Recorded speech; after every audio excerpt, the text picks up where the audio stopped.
Okay, this is actually working. Recording. So shit. We haven't done this in a fucking while. Well, today is just two people, me and Zack over here. So Yo, yeah, cringe god, the simp himself. that's true. That's for sure right there. Alright, like the normal crew is not here today. Like Mar, hopefully, my boy, you know, rest in peace to his family member that died, and hopefully, ho- hopefully, homeboy just gets better. Life Right. sucks. Like life throws a curveball for no fucking reason. Um, as time progresses, we all get a chance to bounce back. Yep. So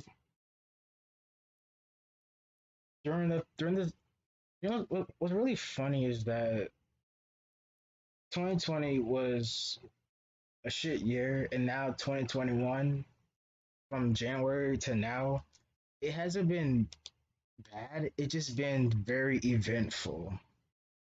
Like so many things happen in so little time. Yeah. I I would compare this to 2020 being like a chaotic arc in an anime, and 2021 feels like a filler arc. Like a fan service special. Just throw everything in there. Yeah. Filler where I mean stuff is happening, but it's nothing like too major or too important. Like 2020, it felt like the fucking world was gonna end like any given day, and now it's like like things are starting to get back to normal, but not so much. Where it's kind of getting there, but we're not there exactly. We're kind of hanging out, I guess, is the best way to describe it. There's no other way to describe this whole year other than went from Yeah. promising to just one curve, one little bump, then a dumpster fire, then a whole just troll. I feel like this whole year was one big genjutsu. Well, the year didn't start off great. We had the Capitol riot, I believe, The was what Goon it was Squad. called. Yeah, that was like early on where, man, maybe I'm wrong, but I feel like every 2 or 3 years, like something fucked up happens in like the beginning of the year, and then after that it just kind of calms down. Like I remember, I forgot what year it was, but I remember like early in the year, like January, like I want to say the first fucking day of that year, uh, Logan Paul puts up the Suicide Squad Forest video, and then this year we had the Capitol riot. It's like I swear every 2 or 3 years, it always starts out really fucked up, and then it just kind of gradually just goes by where there's some stuff that happens, but it's not as bad as how it started. If that makes sense. Yeah, like it's. I remember that whole shit that happened, the whole suicide forest thing. That Yeah. was like out of nowhere. Mm. Like there's one thing to, cause I know some channels that do go there. They don't really record it, but they'll like, well, if they do end up like recording it, it's either just them walking or little scenery, Right. but they make sure that they don't show any corpses or anything. Yeah. Like, like I do know Like there's like a they sign there saying that you can't record it or something. yeah, they talk about it, but they don't actually show it. And Logan Paul, and I will. So right after we finish bashing him, I'm actually gonna praise him for something. But we'll just bash him first. So that was incredibly stupid, and it was so short-sighted because they knew exactly what was going on in the forest. They knew that they were gonna find a body. So when they did, instead of like what most content creators do and like not showing it and rather just talking about it or being like, "Oh my god, there's a dead body," and then you don't see it, they full blown. They don't show it, but they blur it out. But you can definitely tell it's like a body. And then they like take photos next to it for a thumbnail. I'm like, what the fuck, guys? So, and then he does what's worse is the vlog he posted like right well what's worse is that the whole thing was edited so he could have totally edited all that out but didn't. But before that he had made a vlog where he was just going around acting like a stupid fucking American in Japan. It's like, Jesus Christ, I do not want to go to Japan after this because I feel like they're gonna see me that way when I'm not. But I will, like I said, I'll bash him, but I'm gonna praise him for something. And I may get a lot of flack for this, but I will say that I feel like he at least understands when he fucks up. His brother Paul, on the other hand, fucking doesn't do that at all. He goes all in. He sees, even if he makes some mistakes, he sees it as a way to capitalize and get his name out there. He is the. I feel like his brother knows when he fucks up and he'll apologize for it and he'll make up for it. His brother just keeps just going deeper and deeper. So I will say when it comes to the two brothers, that Logan is definitely, or Jake is what I meant to say, not Paul. Logan, I feel like is a way better human being than Jake is. Awesome. Logan has went from an annoying, cringe older brother to be another annoying asshole to he actually grew up, and that's to Yeah, my honest opinion surprising. and I think it took KSI to knock him a few screws in to right. understand everything, but the fact that it went from low gang Mavericks to just a actual decent piece of human in this whole entire world. It's Right. it's like progression of a like the progression type of person is actually amazing to actually just look and see. Like And plus, with his WB appearances, he knows that he's gonna get hate, so he plays it up. He embraces it. Like he knows he has that reputation. So for like the stuff he's doing with KO and stuff like that, like he definitely knows what he's doing. So with Jake Paul, I feel like he wouldn't have that type of self-reference or something like that. He would be just like Brainy Rhodes in the beginning of AEW, where he's like, "Why am I getting hate?" well, for starters, I feel like he knows he's getting hate and he's just using it to make himself look a certain way. He's probably like we all know he's a piece of shit, but he's that smart ass piece of shit that would take that hate and just use it to elevate himself and get himself more recognition than he should have been. Because when this man, unfortunately he is undefeated in boxing, but when you really look at who he faced off against, it's not fucking impressive. This man fought another YouTuber, a basketball player, a MMA fighter that's not known for his strikes. He's a Okay, wrestler. hold on.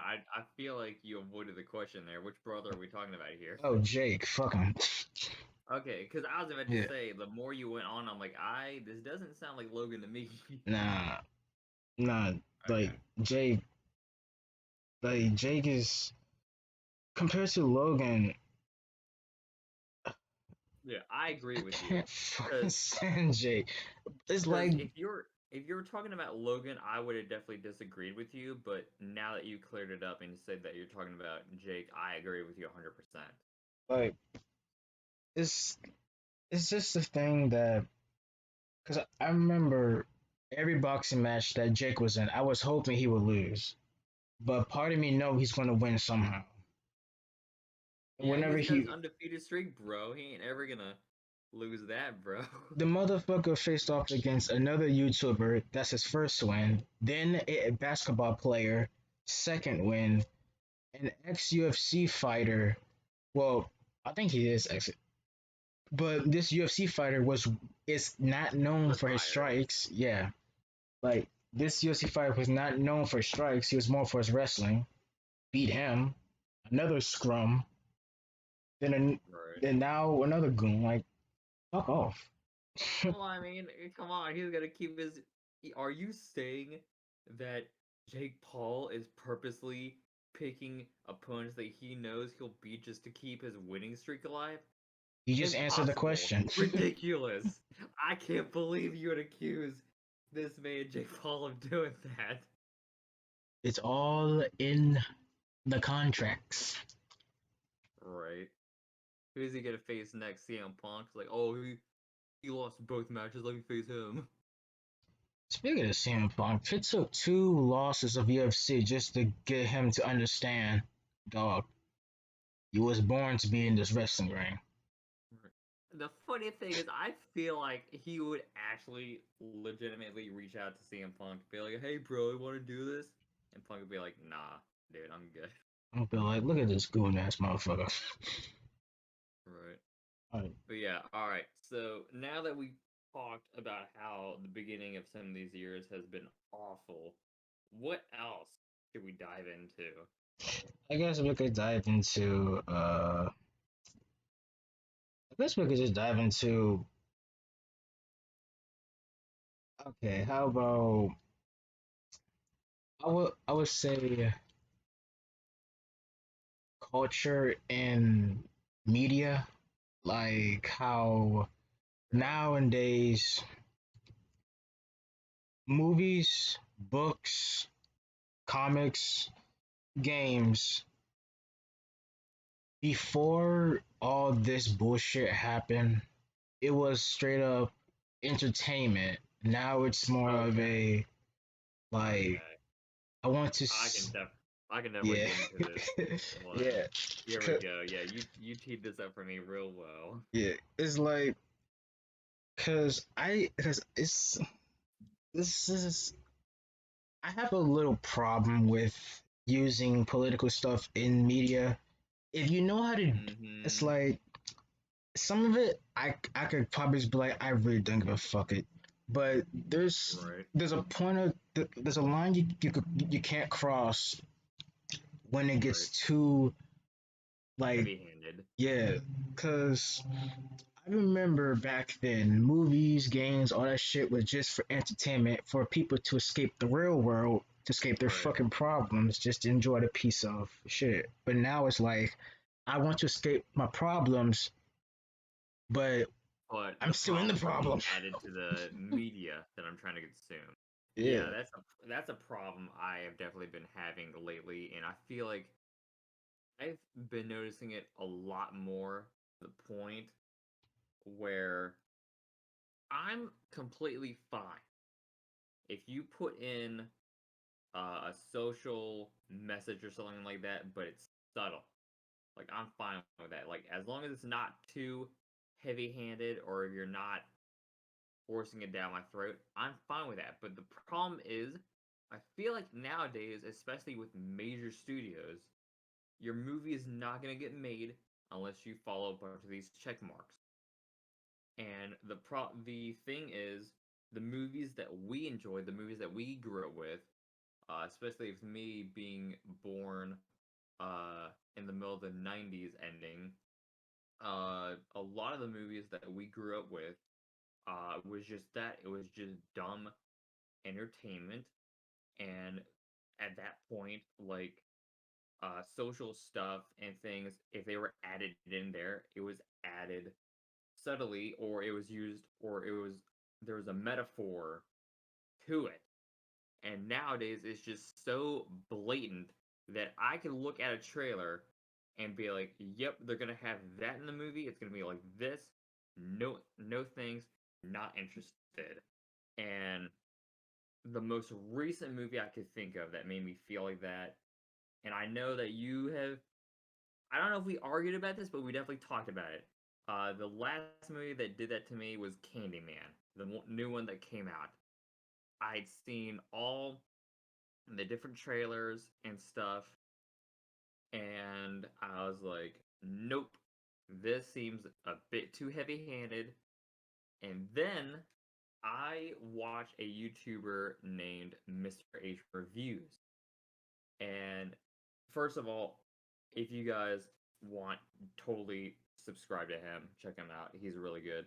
Uh, but he had sources that went to the theater, and the general consensus at the time was that the audience wanted to like it, but they couldn't.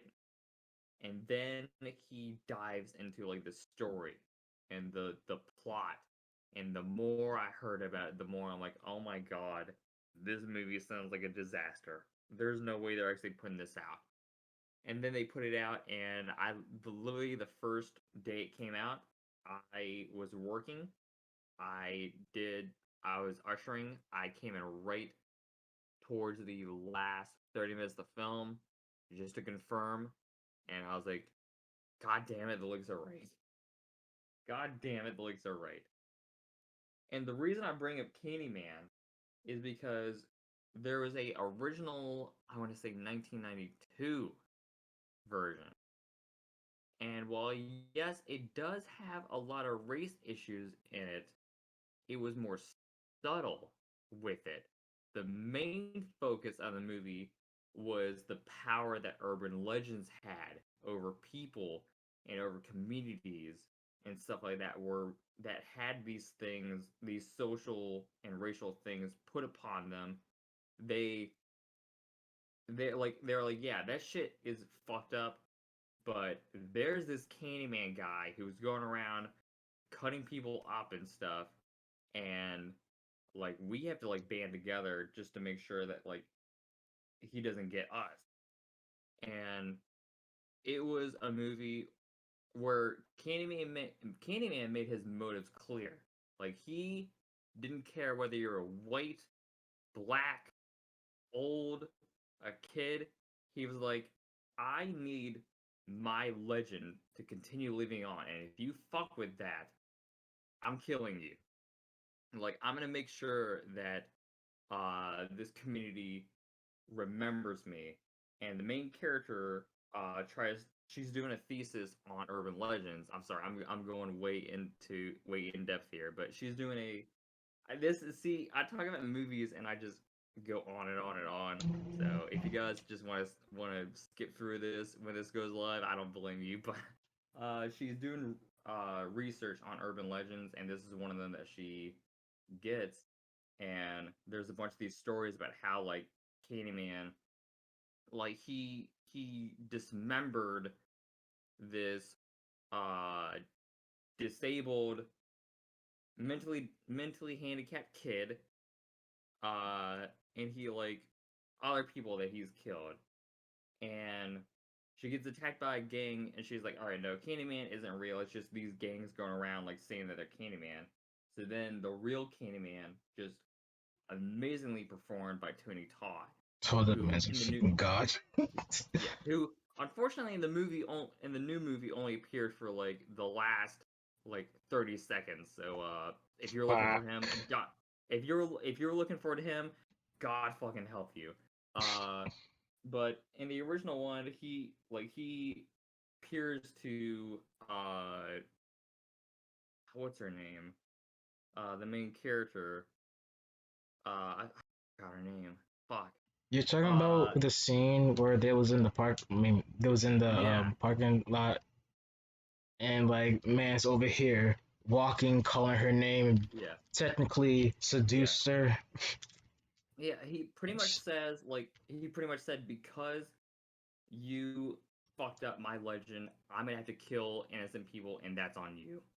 The, That's the main. That's the main. So the main themes of the first movie, the original one, is the power that urban legends have. This new one, it's about that Whitey's bad, and if you get gunned down by Whitey, or if, like, you're oppressed, that you become a shit. Candyman. Yeah, you become a Candyman. If you're I'm black and you die in this neighborhood in an unjust way, you become a Candyman. It's like, man, fuck that's off, yeah, that kind of fucked fuck up the off. whole shit. But Yeah, but but the reason why I we would. had but the I reason was why gonna we say the complete contrast to that is the movie I saw today called *Malignant*, where it's dumb, I need to fun, see and that. it knows exactly what it is.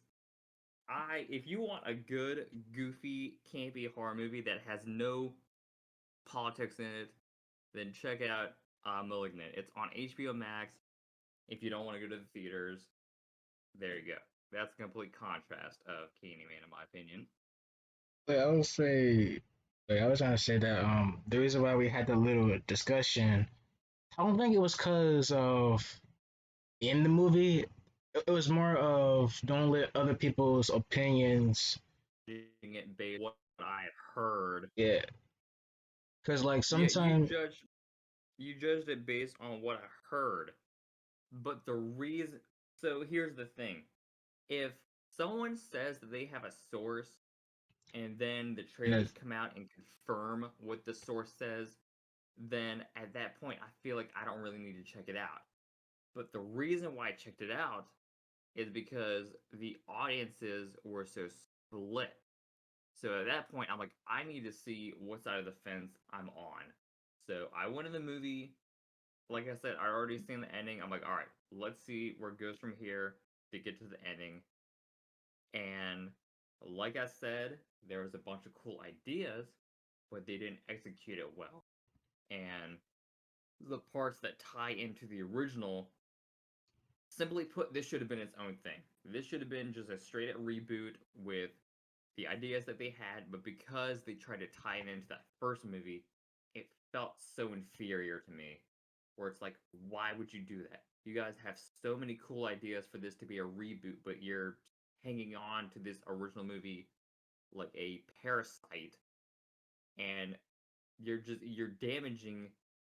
doing more damage than you are like homaging, in my opinion. And at yeah, that point, it's like, no, I can't. So I think I gave it a 6 when I first walked out of the theater, but as the months have gone by, I'm like, nah, this is like a 5 or a 4 for me. yeah, like because this is my opinion, but the modern like if you're gonna use some politics for a film, you gotta like you got to use it right. It's Right. one thing to shove it down everybody's throat, but it's another thing if you don't shove it, but the but the but the audience can see it and they understand True. it. Like If it's part of the theme of the movie and it ties into the story well, then cool. Go for it. But if it seems like it's out of place and it seems like it's a studio mandate or something like that, then don't fucking do it at all. Alright, because I remember Spiral. See, I'm a huge Saw Ah, fan. Okay, I'm a huge Saw fan. I love this Saw, one. but This one the only right reason here. why I like the only reason why I like Spiral is one, I'm a huge Saw fan because I love the Right. psychology of it. The traps, that's cool, but the whole psychology of it is actually pretty cool. But when I literally look back at it, Spiral was good for what it is, but Right. like how they use the whole police brutality shit like that, like the cops being corrupted. I kind of like how they did it. They didn't do it It's an yeah, like it's an interesting idea. yeah, like how like they did change how the whole Saw is supposed to be like, because the original Saws I is either like a basic a maze. Go yeah. here, do this, that, da da da. But how they do it's like a mystery, and So each so cop what that was. Hmm? I was just gonna say from what I remember, this was supposed to be like a spin-off movie, so it's not really Yeah, connected to the whole series. But go ahead. I didn't mean to cut you off. it's fine. But like how they do it is like the cops that was corrupted, they had to deal with their bullshit and use True. what they've been doing to escape, even though we all know they all fucked up, end up dead. Especially the first one that got annihilated by a subway train. That shit was funny. That that was there was so the positives I had for it was it had cool concepts. Well, the police brutality thing, I feel like they did enough where it didn't go completely overboard with it. Uh, it served the purpose of the story where it's more of a crime procedural where they're trying to figure out who the killer is as the bodies are piling up. Like that's a cool concept. I feel like, however, I I I saw the twist coming a mile away. They did something where a certain character appears to be dead, and just the way they shot it That and shit the was a way they went giveaway. about the That was way a that they yeah the way they went about revealing it, I'm like, nah, this person isn't fucking dead. That's the killer right there. And then like towards the end of the movie, it's like, yep, nope, right there. Another issue I had was I'm sorry, but Tobin Bell's voice just is just so iconic. Where when you go from the deep, raspy voice to this like high pitched modulated voice, it just took me out. I'm like, I'm sorry, I can't take this guy seriously after that. but it's Mr. Snuggles. Yeah. They actually And call him like, that. That's funny. yeah, yeah. I feel like for what they set out to do, which I feel like they call it a spinoff, to me this felt like a bit of a soft reboot. For what they tried to accomplish, I feel like they did enough where you could like watch it a couple of times, but I feel like I probably wouldn't watch it more than like once or twice. That's just me personally though. Uh I as far as the Saw movies go, I definitely prefer 2 as the favorite. Like I like that one a lot. Like I liked what they did for number 1, but I feel like when 2 came out, that had more of the stuff I wanted where you had a cool story intertwined with the house trap and everything was just bigger and the traps were more brutal and the twist is something where when you go back and watch and you look for the clues and stuff, it's like, oh shit, that makes sense. Where I feel like in the first movie, like, cool twist, but that's the only thing I really remember about the movie, if that makes sense. Yeah, like two was really good. Like I guess how I put it is more like it, it's like first it was Jigsaw, then it was Spiral. Jigsaw was Right. basically like I hated Jigsaw, I'm gonna be honest. I hated that shit so much. I'm not gonna cap. I did saw it when it was first released, I think, and Oh, I saw it first week, and I walked out and I was like, what the fuck did I just watch? like I can now understand why people don't like Jigsaw because when I look back at him, like this shit was all over the place. Yeah. like, like the whole The twist whole is the whole marketing behind it was like, oh, is oh John Kramer back from the dead? this is And so then I like hold on. Should I I'll slightly allude to it. The parts that he's in are flashback. all was So flashback the fuck. yeah. Yeah. Yeah. You know, yeah. Fuck it. Full blown spoilers.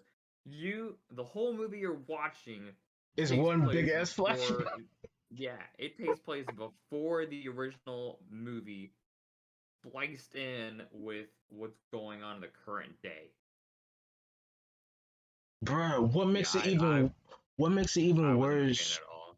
Bro, what makes it even worse throughout that movie was actually the fact that one, the flashback traps look more modernized than the very Yeah, first Saw, which is pretty. like the blender. I was like, man, That's this a shit cool is trap like for it. uh, I was like, this is a trap that would be made like the year the movie came out. But the first Saw movie came out in like 2000. I'm like, there's no fucking way someone would. And you're saying that this was like before the first movie, Who the like fuck had the the time to make the 1990s? damn blender? Yeah, like 1990 something. No fucking way that's being made. Like, plus, what also gave it Like, oh, away a that was prototype. plus what also gave it away was it was I think it was the grand soil where like the soil comes down all that shit and how Yeah, Billy Puppet eyes glow. I'm like, the fuck, this was in the past. yeah, What? yeah. Because Billy the Puppet, his eyes like never really. He looked more pampered in that movie than he did in the other ones, which I feel like should have been a dead giveaway at that point. Where it's like, yeah, this is all in the past.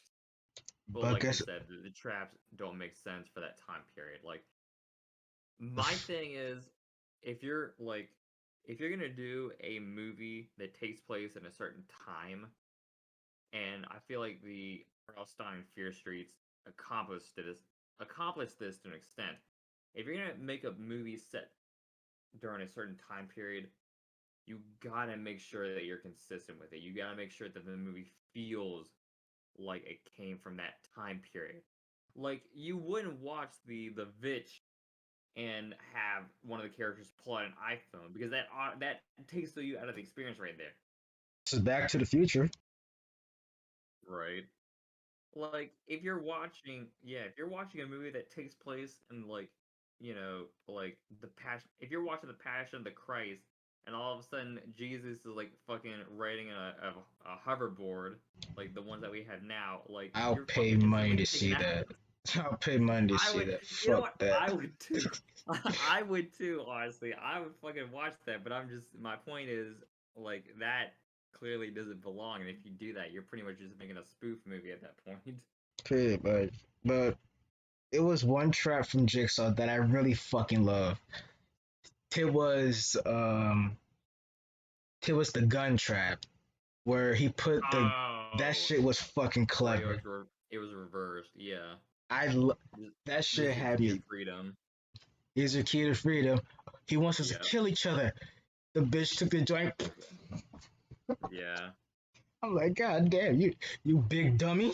You should listen. yeah. After it was revealed why she was in the trap, I was like, yeah, no, she's gotta fucking die. I'm like, bitch, die. Yeah. Let's Uh, see. oh yeah, you know about the new Saints Row game, right? That's coming out. No, I'm not really into the Saints Row games. Explain what's going on. Oh, but look at you. Well, apparently there's gonna be a reboot of the game, of course, Mm-hmm. and the fans didn't really fuck with it because of I think two things. One, Right. one, the whole marketing of it. I think because I'm not a big Saints Row player. I never really played a Saints Row game, but I kept up with Yeah. what's going on because I'm a fucking gamer, and there was a issue with it because one, the whole story of that game is kind of not what Saints Row is. Apparently, Saints Row Mm. is all about like gang wars and shit like that, and that's Right. basically how the Okay. game was built as from one to two, and three at times, but three got goofier. Four got great fuck all, but this one doesn't really make sense to the whole purpose of the game. Or Cause the lore, I apparently, guess. yeah, cause apparently Gotcha. what they're doing is they want to make the main characters relatable. Good fucking luck with that. Oh, And not the relatable and characters. the other problem with it is it's not about gang wars anymore because What? apparently they want to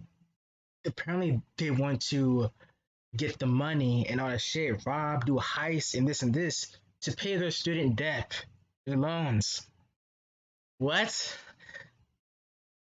You fucking robbing a whole bank and shit just to pay the student So this loans? is a mix of GTA and Bully. I don't What fucking know the anymore. fuck? What? Oh my fucking god. Yeah, you know what? I can see why the community or the fans would be pissed, and I'm not even a part of them. Wow. Thanks for explaining that to me because I had no fucking idea what was going on. Oh, Saints Row 1 and 2 was all about gangs trying to control the city or some bullshit. It was all about gangs, Right. you know? Gang wars. Yeah. You and my I hate block, you and your block. Fuck you, no fuck you. Go to hell, suck your mother. Yeah, Oh, that's the only thing about Saints Row that I really remember is that it's like all about like gangs and like turf wars and stuff like that. Other than that, I really didn't know anything about it. like, it's so. Even though I'm not a Saints Row guy, but it makes me angry knowing that they will. I don't like when series do this shit. Like Yeah. they have That this. makes me super worried about Knights of the Old Republic reboot because Oh, I've heard it's not really a faithful reboot, that it's gonna be more of a reimagining, and with all the stuff that like Disney and Lucasfilm has done, that gives me major red flag. oh yeah. About the Saints Row thing, right? Apparently, their their Twitter got a bit backlash because you know the fans are basically giving their voices saying that this is some dumb shit you're doing. And Right. apparently, the Saints Row Twitter or the thing basically they tweeted out haters gonna hate. So You're they're doing the gaudy approach, I guess. technically the fact You that you you're remember that about that movie Gotti? How it got like a 0% on Rotten Tomatoes, and they made this trailer where it's like, who are you gonna believe, the pencil neck critic or the average audience? Average audience hates this shit too, so you're not really making your point come across there. that's a, like I understand Oh if god, you're a company you have to keep an that image. movie. Like I understand the company has to keep an Yeah, image, but fuck me but if you're gonna do this shit to me. but you're I aren't okay as a marketing student, as someone who as a business student in college. I get that you want to keep a certain image, but I also, and I feel like this is where they messed up, when you try to address an issue instead of just keeping silent or making a statement like, hey, look, we messed up. We want to hear from you. What can we do to be better? What they chose instead is the more defensive, antagonistic approach, where it's like, oh, you don't like this game? Fuck you. Hate is gonna hate. It's like that is the wrong approach. A lot of businesses either go bankrupt or go under because of stuff like that. And I feel like this is a rookie mistake by this company. I feel well they ain't no rookies because they've been making this game since fucking years. The same company, but Lost in the long it's run. yeah, it's This this fucking amazing. this is definitely gonna cost them in the long run. This is gonna be, I'm not sure if it's gonna be like the extent of Cyberpunk, but this is definitely gonna hurt there. They should have just kept their mouth shut and just worked on the game. Either that or do what I said, where you make a statement and be like, "Hey, look, we want to hear from you. What can we do to make this better?" And like, actually, I wouldn't like don't take everything you hear, but take enough or take consistent things where it's like, all right, now we have like a building block to go by. But haters gonna hate that you guys took the Adagio Rossi approach there. Y'all just be like, man, y'all just got y'all sales just went from mid to low mid after that shit, and it's That one line right there just cost them millions of dollars. right. Like you don't do no dumb shit. Like it's one thing to make a bad game, but it's another thing to have a potentially good game, but you end up doing some. It's like they try to be so cool. You don't have to be cool. Like from literally from what your game is trying to be, have relatable main characters. You don't need relatable main characters. I hate that whole thing. What people are doing now with this shit, what games and movies and comics try to have a relatable main character. Yeah, especially when that quote unquote relatable character is not relatable at all. Well, the main character is probably relatable because he's so fucking bland. Right. That's usually what they do, or they'll make someone just so they'll the Make it way so I describe fucking weird. they'll make a character that's supposed to be like the poster boy or girl for this idea that they want, that instead of becoming a real person, they're not a real relatability. I feel like is when you make a character where like that's a real person. I could meet them across the street, or I feel like I would know them.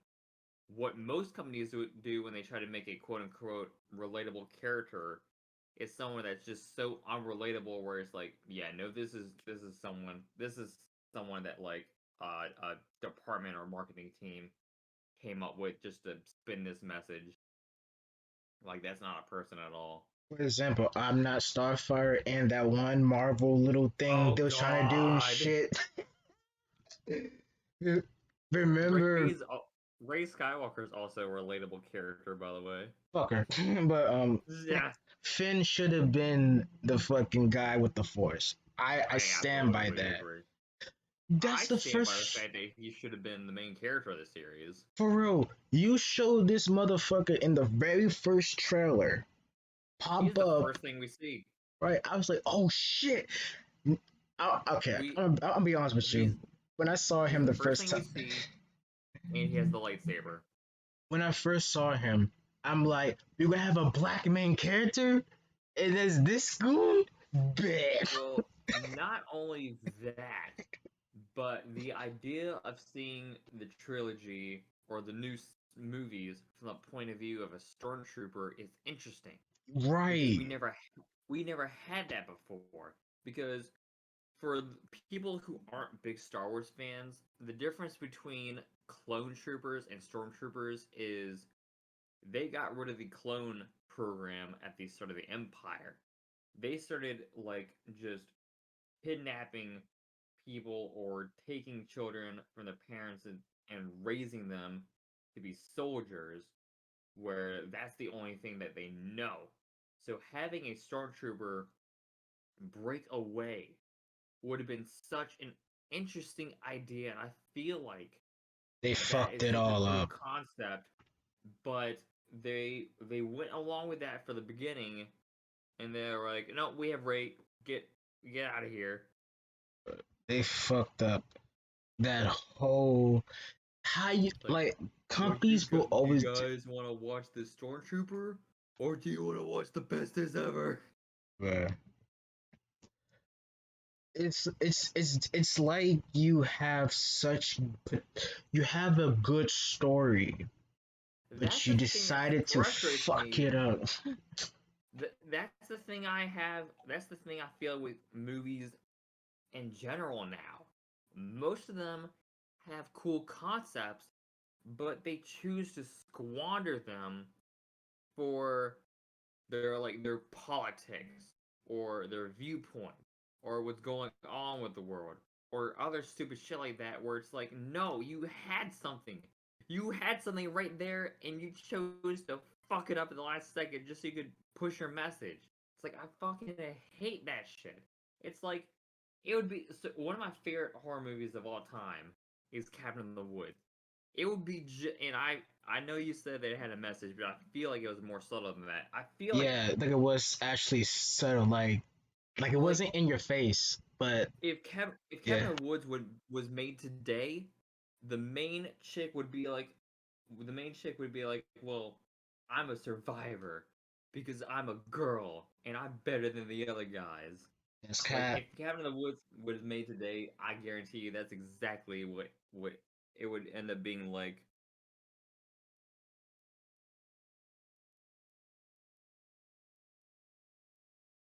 All those guys die because they're guy, and I'm a woman. I'm a strong, independent woman. I don't need no man.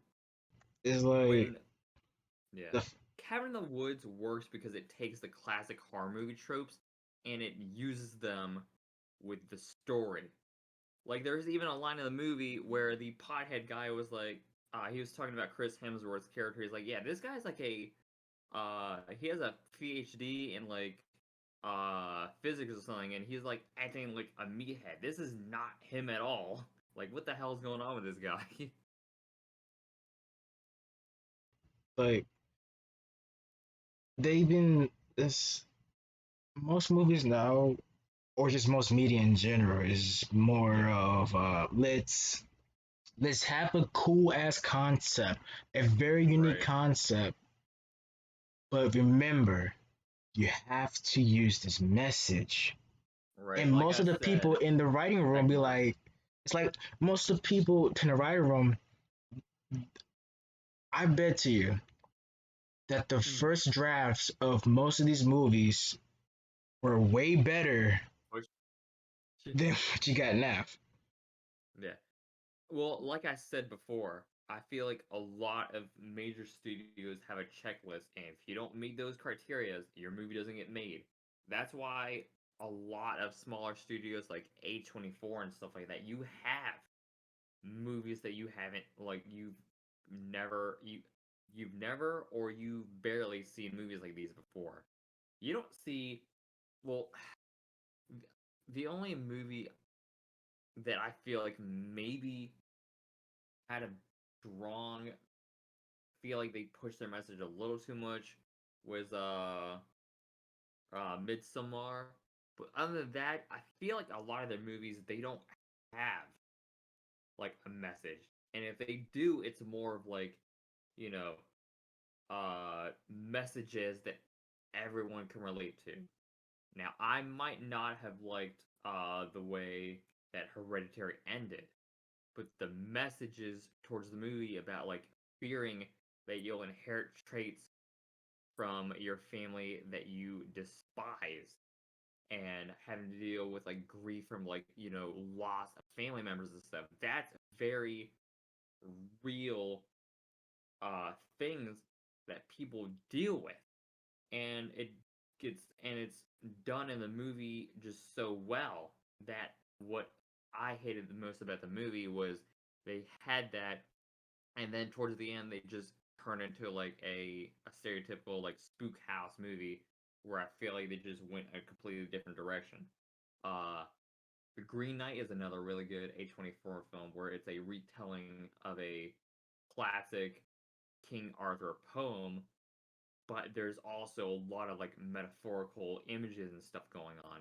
And then there's this new A24 movie coming out in October called Lamb, which looks like it's a movie where uh, this child, these childless parents end up like raising a human lamb character. It's weird, and you'll never see a major studio making movies like this. But that's why I appreciate A24 movies because you look at them and you're like, no major studio would ever approve of a movie like this or even push it out. they get a script like this and they like reject it on the spot. A24 is like, yeah, no, we'll take it and we'll let you do your own thing with it. Hmm. So I feel like that's why a lot of these A24 movies get a lot of praise from people, and they do so well because you have your typical cliche studio films. Some of them I like, but some of them I can call out and say like, yeah, no, this is fucking generic.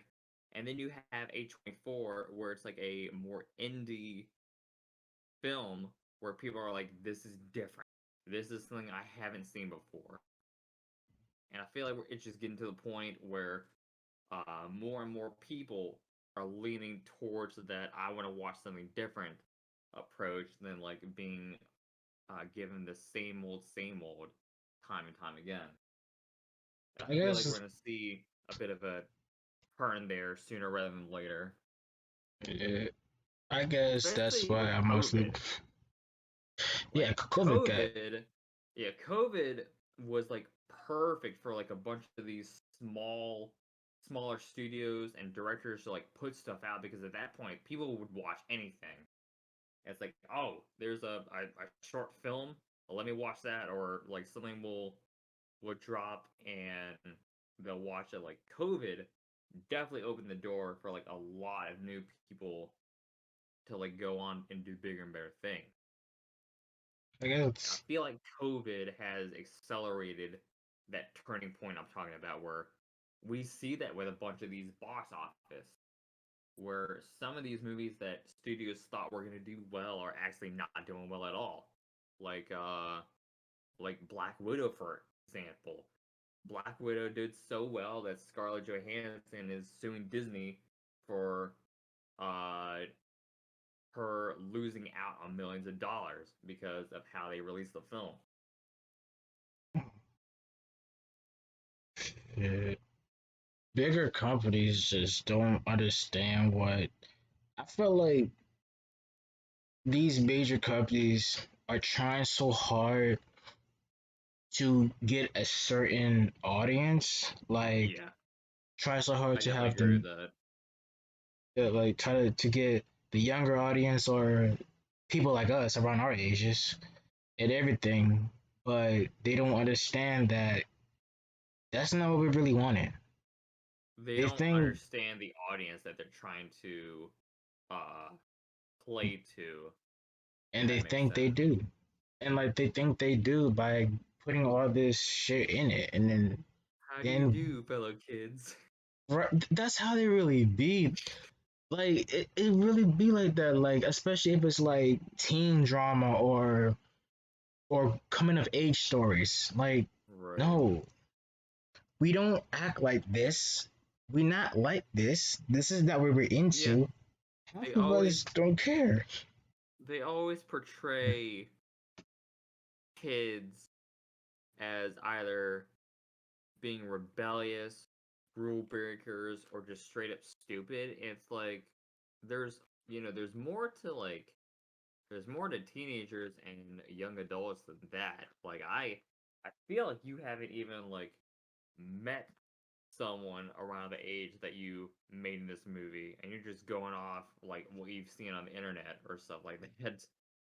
Which is the biggest no no in anything. If you're trying to make a movie that has a message or tries to push an agenda, there's a way to do it. Yeah, exactly. I feel like we could literally make a fucking movie with one agenda, but it's not gonna be shown. It's up to the Right. people to find it out. Cause Yeah. I appreciate movies that take that approach more like than I do this stuff now. That's why when I went and saw *Malignant* today, I came out loving it because I'm like, wow, I have not seen a movie like this in a long time. There was no message behind it. It was goofy. It was a '80s horror movie type schlocky movie, and I was like, you know what? I had fun in the theater watching this. I also felt the same way about Suicide Squad. the new one that came out. At this point, my barometer is, did I have fun with it? And if I did, then I'm gonna recommend it. If I didn't, then I'm gonna tell people to stay away from it. Because that's how I gauge movies nowadays. Most movies should just be like tell a story that's not convoluted and just have fun with it. Cause I remember Mortal Kombat. In my opinion, Oh yeah. in my opinion, it was fun. It was just mindless fun to me. Like take out everything else, just enjoy what you see. See, And I feel like some of this. the actors did have fun with it because some of the fights you see people they actually having fun with this bitch. See, I feel like I'm glad you brought up Mortal Kombat because this is when we have our Fast and Furious. I want to say 7. Was it 7 when Vin Diesel and Paul Walker went their separate ways, or was it 8? When you see you again.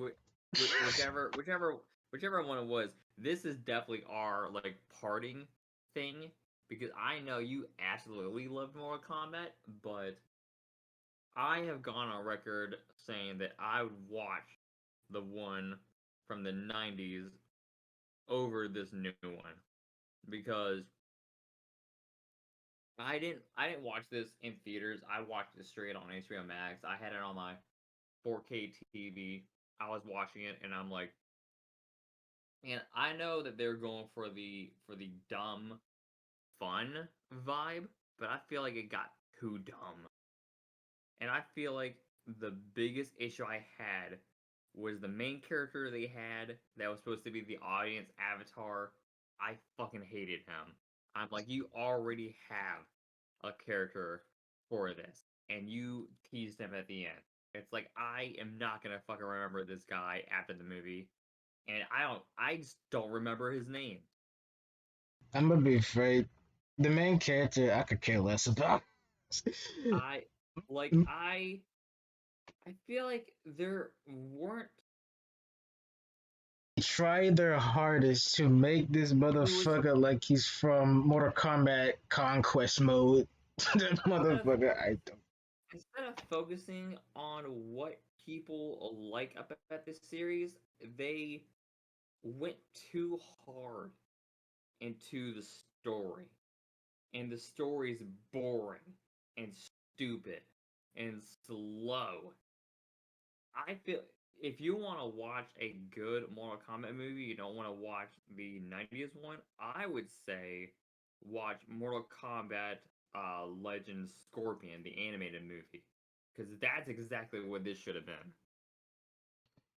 My issue with And like the new Mortal Kombat movie, in they my also opinion, didn't do the tournament. Like this was to that set was up one of for the the issues. tournament. That was one of my issues with the movie. I'm like, wait, why Y'all you set killed up my the homie tournament. Cabal before the tournament, you asshole?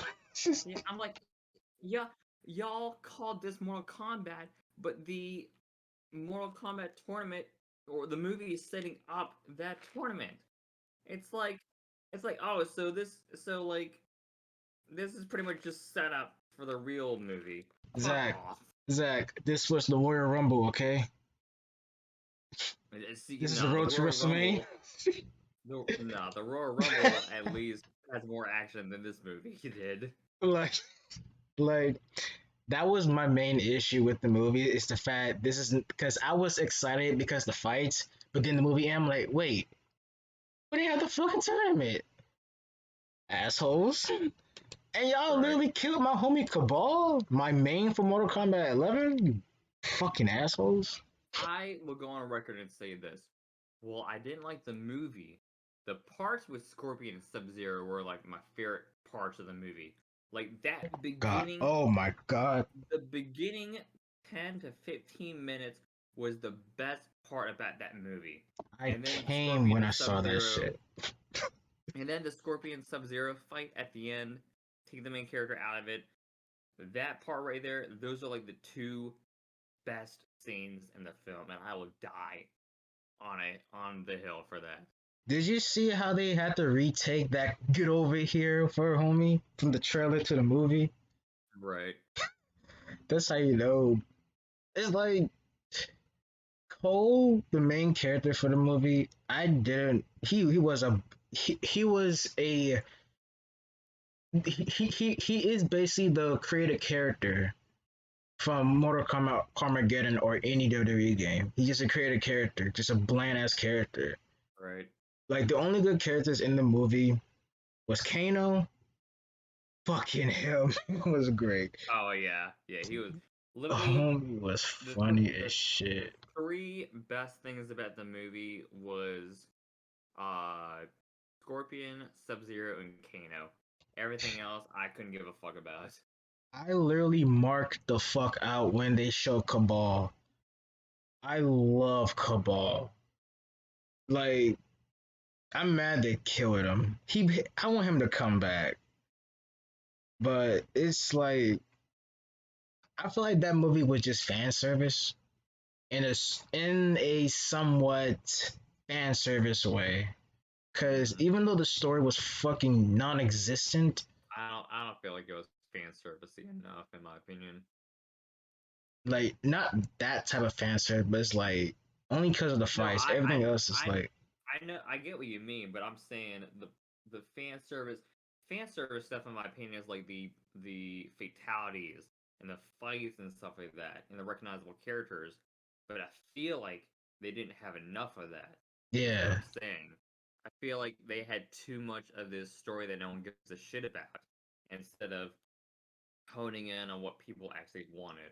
And I know that's a tough balance to do, but I feel like for me personally, they missed it. Like I said, I'd rather watch the 90s movie or the animated Scorpion film. what's crazy is that I did bought the Scorpion film, but I didn't even watch it. Dude, I don't there's a know. website No, like I there's a literally website I had, used to watch movies and I watched on there and I was like, this is badass. but what makes it worse for me is that I actually had the physical case and I didn't even watch it yet. Right. I don't know why the fuck I did that. Like I literally bought the movie with the disc in it, but didn't even unpack it. Something's wrong with me. I'm fucking getting real stupid today. Well, that whole day, but Is it was like trust me, I'm plenty stupid. Dad will tell you all about that. he don't even need to have to tell me. There's evidence in the server. No. Oh yeah, no, you've in the watch parties you've done, you've seen plenty of examples. Probably the most Good. probably the most infamous example was when I was watching that anime movie. I had my body pillow with me. I was like, oh my. ah, I was like, look at this motherfucker, dog. This man is. Oh my god.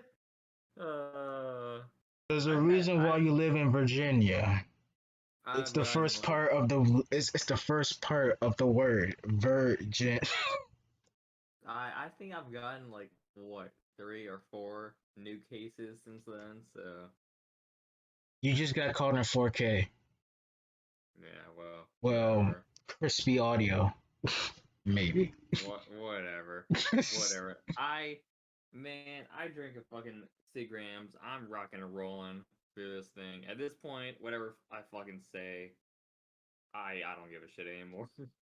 Oh boy, to viewers where I'm at, you would hear all types of fucking shit. Right? Yeah, no, this is why this works when there's like a less people, so that we can just get this shit out of the way. Uh, yeah. Another? What's another? Oh fuck. Okay, yeah. The new Texas Chainsaw movie that Netflix acquired the rights to. Ah, but Yeah, that's gonna fucking suck. that whole movie is backwards. The fuck? How the Man, so this is a new trend where they did like what they did for the 2018 Halloween movie, where it takes place now, but it's like right after the original movie.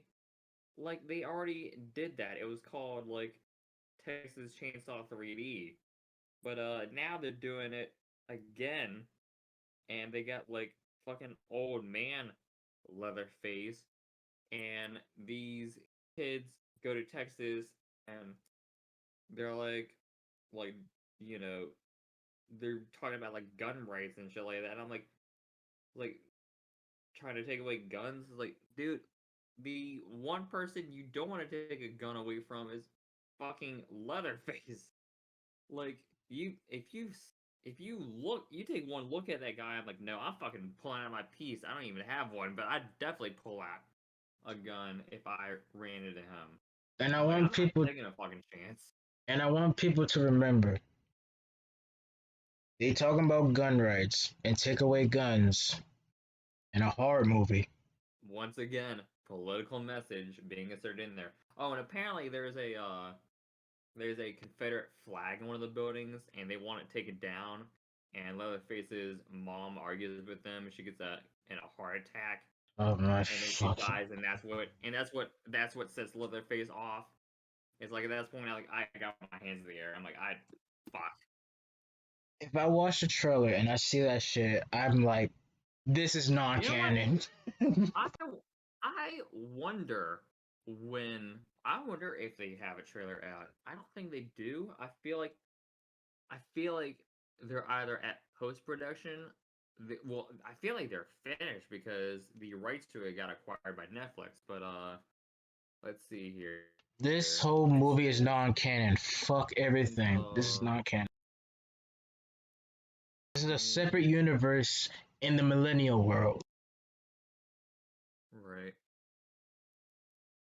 Do they have a trailer for it yet? Is what I want to know. No. There's a concept trailer. That's pretty much it. Yeah, literally, there's no trailer for it, but they've already announced that the rights were acquired by Netflix. That's a big oof. That's a big oof. It doesn't say when it's scheduled to be released, but it says it's scheduled to be released on Netflix. Filming took place in Bulgaria in August 2020. Wait, the whole movie took place in Bulgaria? I guess most of it. Hey, where's Miro? Principal photography commenced on August 17th, 2020 in Bulgaria. However, after being unimpressed with what was filmed, the studio fired Ryan and Andy Tuhil. David Blue Garcia was hired to replace them as director. The footage shot by the Tuhil brothers would not be used, with Garcia starting over on production. Post-production. By March 2021, Alvarez announced that production had completed while confirming that the film would focus on an older age Leatherface. The filmmakers revealed that the production took on an quote-unquote old-school approach to filmmaking, noting vintage lenses and practical effects used for the gore. Following month, the film was officially titled Texas Chainsaw Massacre. It was believed at one point that the title had changed to Texas Chainsaw Begins, but Devlin denied this. In May, it was reported that after test screenings, the audience reaction was generally negative. However, by August, Alvarez counterclaimed that the overall audience score was mostly positive, emphasizing that the film remains special to the first film's legacy. That same month, it was revealed that there was a composer. In October 2020, what Legendary Pictures launched the official website for the film. Page includes a motion teacher, motion poster, a limited time offer for a quote-unquote calling card downloadable content for the Call of Duty Warzone and Call of Duty Modern Warfare video games. What the fuck? The film is reported to have a release in 2021. In August 2021, the film was revealed to skip a theatrical release and would instead be released exclusively on Netflix. Yeah, this shit's fucking dead on arrival. This shit's done. It's dead. Fucking bury it. They had fucking downloadable content for Call of Duty. Yeah, get the fuck out of here. Actually, they did. It's basically like skins, I guess. This is like when they tied Star Wars to Fortnite. Where it's like, oh, the fucking like message from Emperor Palpatine you could hear in Fortnite, It's like at that point, I don't fucking care. But Fortnite was fun before they added that type of shit in the game. Oh yeah, I don't you wanna see ranked do you on think do on you, Fortnite? Don't you want look to see Nolan films in a movie theater on Fortnite? the last time I Don't you played? want to visit the fucking Martin Luther King Jr. Do Memorial? not bring fuck God Jesus Christ. That shit nearly made me had a whole stroke. But the the last time I played Fortnite was I forgot because I never really play I it. literally Only played it because for one day and I was done. I'm like, I fuck this. I'm out of here. I only played it because I had a person who wanted to play it with me. But I remember the first time I actually got into Fortnite was before all that shit. Chapter 1, Season 1 or 2 or 3. It was You know what? decent. But now I'm I like, fuck this game. I don't even remember when it was I played it. I want to maybe take a guess and say it was maybe like 2 years ago or something like that. But I remember someone I knew like wanted to play. Okay, yeah, this was definitely either 2 or 3 years ago because this was when I still played on my PlayStation. Uh, a buddy of mine wanted to play it, so I'm like, all right, fuck it, I'll just install it, I guess, and just play with you. And then after that day, like, I think I played like maybe 3 or 4 rounds, and then after that, I'm like, all right, I'm uninstalling this. I'm never playing this shit again. It's that's another thing I that kind of damn how you say it. Okay, that kind of ties into a next topic, which is you could probably figure it out. Basically, these collabs for no fucking reason. I don't know how to put it into a category. It's basically like how you put it. It's basically like Shit that games that fails. wait, say it again. Shit that fails. Is that the topic now? I don't know. Okay, go on. You can describe what it is that you want to do, and then I'll see if I can make a category. That way, it's easier for me to like get my input and stuff like that. Alright. So this is the thing. The fact that major companies are collabing with like these little things such as Oh, movies okay. or So like marketing tie-ins. yes, Okay, yeah, all right. See, now that I've put it in a category, it's a lot easier for me to like give examples and stuff like that. All right, now we're rock. Now we're talking. All right. So one of them that we did an example of was Star Wars and Fortnite, that should never uh, happen ever again. Texas Chainsaw and Call of Duty. What's another one that's happened recently? Ooh, I can name a few. But if you want to talk about marketing ties, games, and all that type of bullshit, there is what I like to call skins, where you could be Right, skin. It's like some marketing works well right. with certain things, like Dead uh by Daylight. yeah, that's perfect to be honest with you Yeah, dude, because they're having uh, like a Hellraiser one pretty soon. I'm actually not. That's actually pretty interesting. Yeah, Huh, shit. Yeah, c- it's pretty sick. That guy I mentioned, Mr. H, actually did a reaction of it because he is like a huge Hellraiser fan, and there, he critiqued it. He's like, yeah, so they've nailed some elements, but there's other stuff that they didn't completely nail. like Uh, like this one collab that they did with Saw, which I knew, which it sounded cool, but I thought it would kind of be weird. But how they did it is actually kind of perfect. right. But I wish they added more onto it so it could be like Because isn't the Dead by Daylight game kind of like that Friday the 13th game that they made but failed, but they made this game better? Dead by Daylight came out before Friday the 13th actually.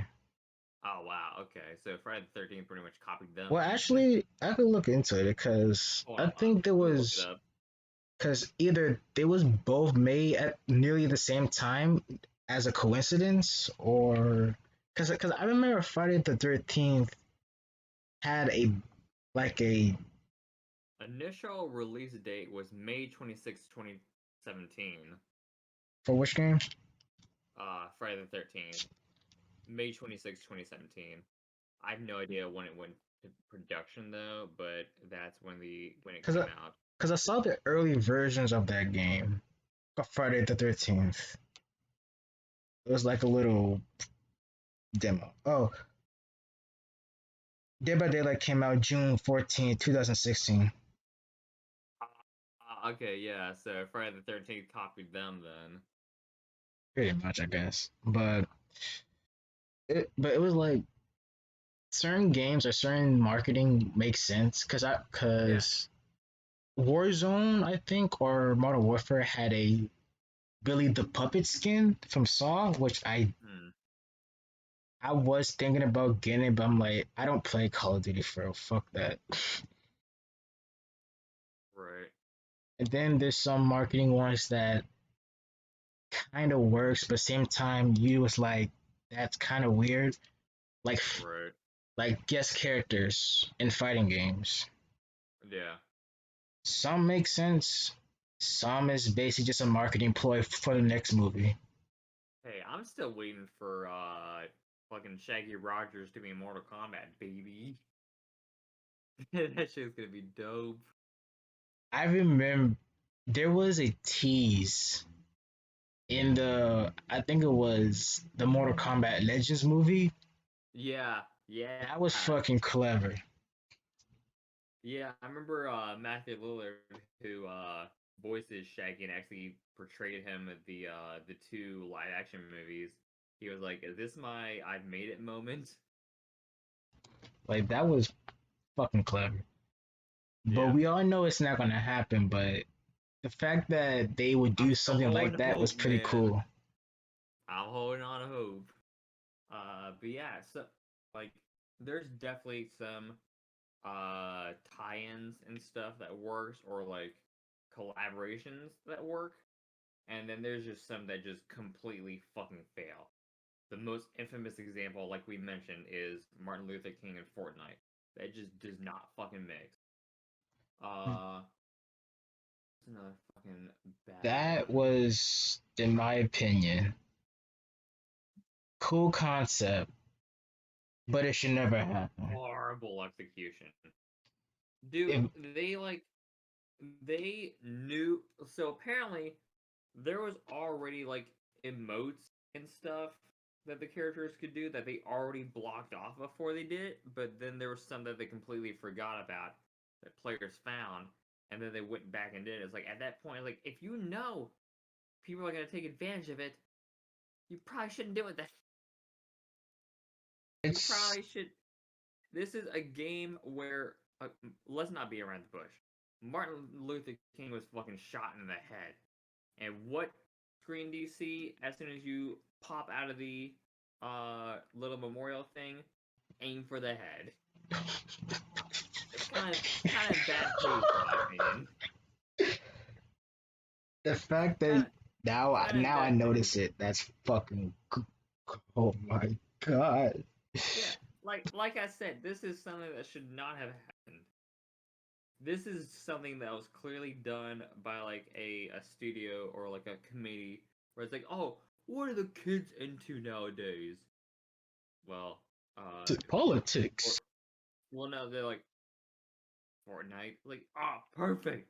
We could put our Martin Luther King memorial in there. We'll get the people that run that to collaborate with us. It's gonna be great. And it fucking failed. Aim Another for the one. head. Yeah, another one was fucking Elon Musk's car in Cyberpunk. But I mean, Cyberpunk in itself is just fucking disaster. So that's why it's not as memorable. But God, what's some other really? Oh, Fred Durst being in the one of the WB games. That's a good one. but That the one was sick. but the way to get him is fucking amazing. Right. You had to do What this, but then also horrible video game tie-ins. Let me see if someone has a list. Oh, the top worst movie video game tie-ins by thethings.com. Let's see. this should be Number, great. let's see. So, okay, so it goes from like good to bad. Oh, the Ghostbusters 2016 game was fucking awful. Okay, I remember that. It was a 2016 game. Yeah, it came out at the same time as the all-female movie. No, not Ghost, So, man. yeah, so Charlie's there was apparently a Charlie's Angels game that didn't fucking work. Uh the Ghostbusters 2016, uh Enter the Matrix was bad, I guess, from what they said. There was a Fight Club game that was apparently was bad. Uh Dude, what is the absolute fucking worst that they have here? Oh, there was apparently an ET game. Oh boy.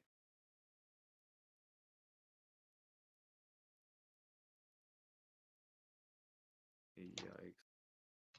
Well, if you It want was for to the Atari? Oh know, god, I can only imagine how that was. there's actually Uh one fucking shit that is bad, and it's not console game. It's the mobile game. Like there was a oh, time where movies have all these mobile games. I can only Jesus, imagine. Christopher. I I remember when they tried to tie in, they had a Injustice Gods Among Us mobile game, and when Batman v Superman came out, they tried to like tie that in, and it just didn't fucking work. Yeah. Oh yeah, speaking of Justice, there's gonna be a Justice movie that's animated. Okay, so I talked with George about this because uh me and for the people the audience at home, George is like one of my best friends. He lives in Phoenix. He's in the GRFC Discord a lot. Uh so me and him both watch a lot of fucking like animated DC films and stuff like that. So we have a pretty good barometer of like we have kind of the same interests. Like we both kind of like the same things from the DC animated stuff. This is something where he let me see if I can grab the messages because I don't want to put words in his mouth, but it was pretty much the fact that we both agreed that we weren't too big on it. Uh, let's see. Where where is it? Where?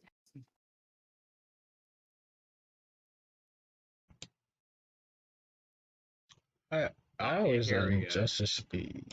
Yeah, he posted it. He wrote, "I don't know how I feel about this," and I wrote, "Not feeling the voice cast." In the video games, they had the voice actors that were famously known for the characters. It's like they got the B or C team for the movie, though. He wrote, "It honestly looks whack." Yeah, I'm not looking forward to that at all. Not of it. Well, But speaking of DC animated films, the last one I watched was Batman: The Long Halloween Part 1 and 2, and that shit kicked ass. I feel like DC is that type of studio that live action is a hit or miss, Yeah. but animated, yeah, dude, it's most likely going Their to hit. But the their batting average is like 9 out of 10. There's only like 2 or 3 movies that they've done where I'm like, yeah, this shit fucking suck. The two that just jump in my mind are both Batman related. Because Batman is one of my favorite like DC comic characters. So when they fuck up something, like it's something that I immediately remember. Uh, what was it? The Killing Joke. That one was fucking bad. And Hush was also another one that was awful. Those are the two where uh those two movies right there prevent me from saying, oh yeah, the DC like anime movies are fucking like perfect. Because it used to be like that. But then those came out and I'm like, alright, hold on. Like let me slow my roll. It's like this is just me, but like live action movies, you could do all but so much. But with You're animated, limited.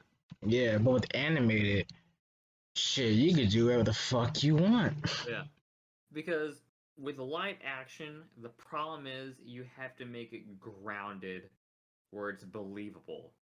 With animation, you don't have to worry about that. That's why and I wrote a fucking college paper on this. That's the problem with adapting these animes or mangas into live action movies because it's two different mediums, but it's also the mediums are so vastly different because with anime and stuff, anime is mostly fantastical, but when you try to bring those elements into live action where you have to ground it more into reality, it just doesn't work. It's like mixing water with oil. It shit just doesn't fucking work. And the more I hear about this Cowboy Bebop live action movie or series, the more I'm like, I'm not fucking watching this. They also announced a My Hero Academia live action thing, and Oh I'm fuck probably not me, gonna watch no. that either. Yeah, I knew it was gonna be a matter of time. I was like, all right, how many seasons is it gonna get to before they attempt this? And apparently the answer is, what are they on? 4, 5? I already had enough of seeing Deku fucking crying for no. This motherfucker cries over every. Like I like Well, playing as Deku in Jump Force, but fuck, well, man, I'm like, stop, you the freaking thing, pussy. so the thing is, the manga is getting close to finishing. I feel like from what I've heard, uh, the Deku that you know becomes a completely different person, I towards can't the wait, end. cause I'm on season 2. Like, I'm late. oh, yeah, hold on. Let me see if I can actually, because there he got a new costume and people are like, yeah, he does not look like a hero anymore. Like this guy is fucked pretty much. Uh, Let me see if I can find it and post it on the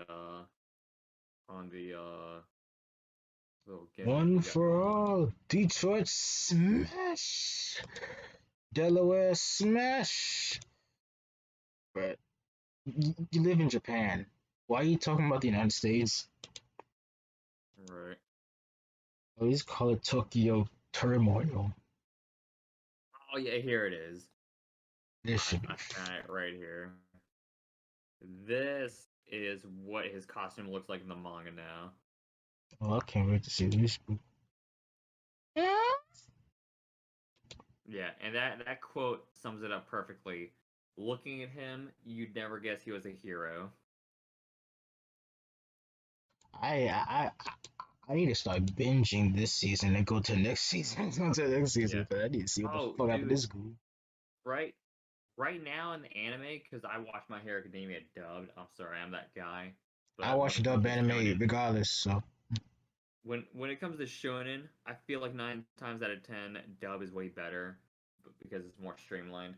But right now they're in the arc that I remember the most, which is the villain arc. So I'm very excited to see how they do that in the anime because it gets pretty scuffed really quickly. I feel like a villain, cause yeah, this still ties into media and how they're doing shit now. I feel like Yeah. the villains are more relatable than the heroes itself. Even the Right. main characters. Right. It- Well, I like, feel like I joked about this, but My Hero Academia is pretty much just the Japanese version of Sky High. um, But as the manga goes on, it quickly just gets darker and darker, and that's something that is encapsulated by that picture I sent, uh, where they flat say, yeah, being a hero fucking sucks most of the time. Like, being a superhero is rough, and that's one where the more the series goes on, that's something you quickly uh find out, and it's like, you know what, maybe we should like just, you know, stop this.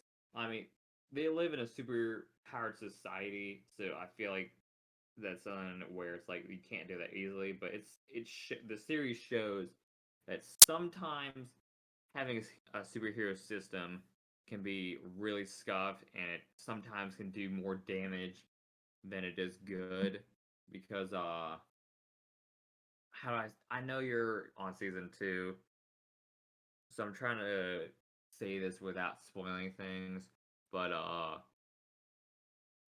once the number one hero loses his spot and they need to fill it, a lot of problems comes from it because people have just relied on that hero for so long that when he's out of the picture, it's like, wait, what the fuck do we do now? that's how it's, you know, that whole thing actually feels like it does says a lot about society in real life because even though Yeah, it's not talking about a message, you can kind of you see it in you real can life too. see you can see bits pieces of it that they've put in. Yeah, I agree Yeah, with that. But like that's something like I've that once again we talked about where it's subtle. If you get it, you get it. If not, it's gonna go over your head.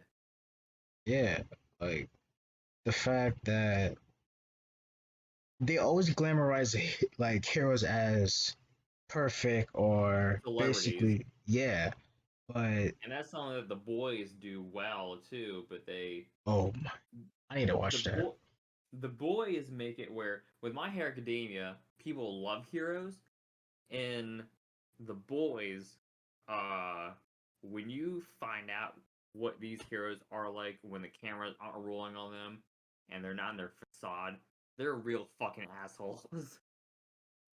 I still remember that one scene. Like I didn't see the series, but I remember this one scene when this man ran through this chick. Good fucking Oh, god. that's the first fucking 10 minutes of episode 1. That shit Okay, was. see, I'm sorry, but that was funny as shit. I'm like, damn. I'm gonna tell you this right now. It gets way worse than that. No, because I remember this blind man was showing off his skills, and homie was clapped his ears, made him deaf. Right. Oh yeah, that's season 2 right there. There's a couple of scenes that just come to mind, and it's season 1. You have this chick. Fuck, how did I describe this? Seeing that scene, a lot of guys are gonna be really hesitant about eating a girl out. That's all I'm gonna say. Oh boy, this should be great. Yeah, so you have that scene, and then you have the Aquaman character where he's trying to rescue a dolphin, and it just goes horribly wrong. So those are the two scenes I'll just allude to right there. It gets It's way worse, but it's one of my favorite it's one of my favorite series on Amazon. A lot. If you have seen Invincible, right? I love it. I'm still waiting for season two. Okay. That and The Boys are like my two favorite season two favorite shows on Amazon, along with what Good Omens is another one I like a lot too. It's like it's like we are so used to seeing superheroes and supervillains as this glamorous, like crime fighting good guys, but when you make it more humane, you start to see that's not always the case. Yeah. The reason why those shows work is because we're so used to the superhero genre being made into movies and TV shows, like, the Marvel Cinematic Universe, DC, stuff like that, that because we already have an idea of what the genre is like, people can come in and they can turn those concepts and flip them on their heads, like The Boys and Invincible, where you already have the groundwork laid. So now you get to do something different with it now that the whole genre has been established as this one thing. You're able to take more risk with it now because people are like, "Oh, superhero show, let me take a look at that." And then you watch I don't feel like this is a spoiler because this is like right at the end of episode 1. You get into episode 1 of Invincible, and This J.K. motherfucker J.K. murked Simmons' character is like, everyone. killing the Justice League, and you're like, holy fuck!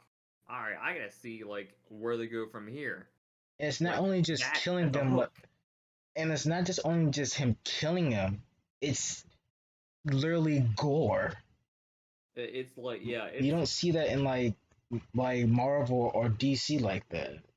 yeah, it's a show that it bricks you and it catches you off guard. Like based on the trailers, you're like, oh, it's animated superhero show. Let me check this out, and then you're watching it like, oh, holy fuck!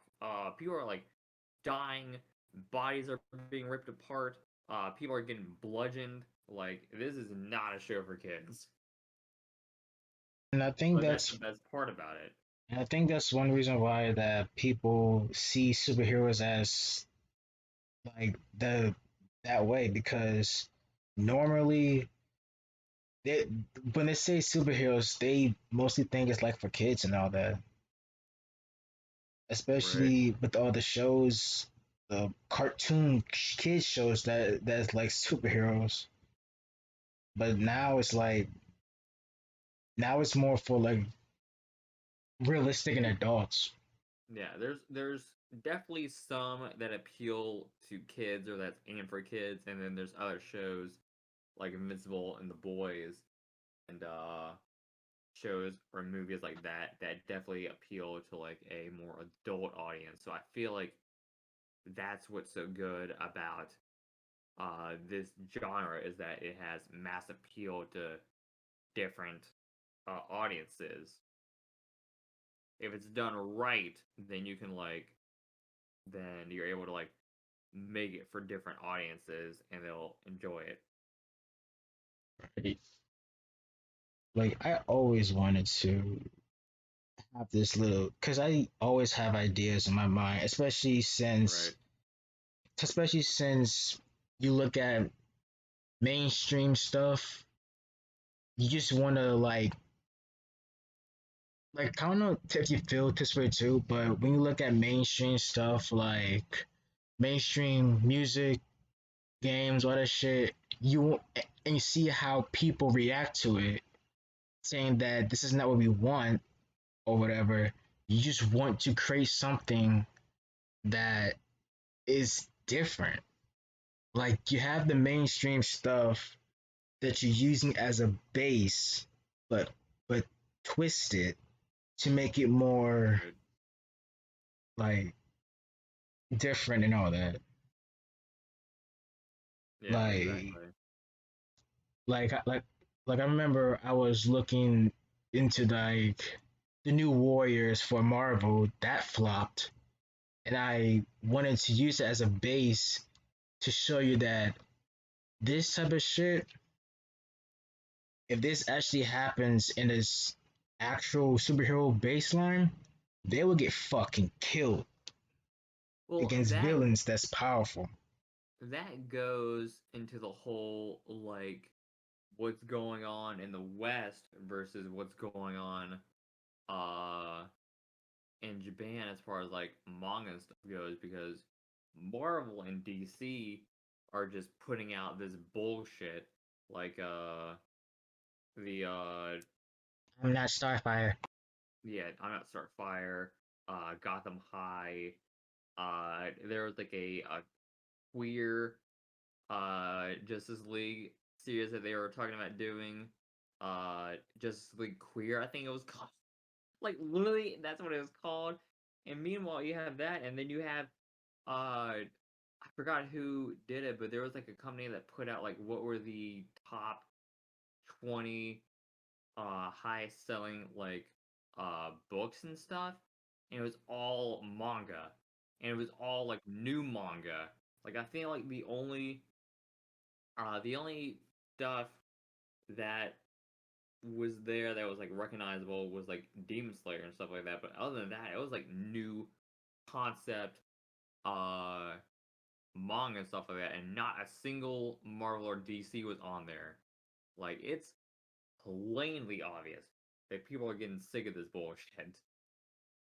Yeah, and what really irks me about this whole bullshit is they they are trying to make something that it,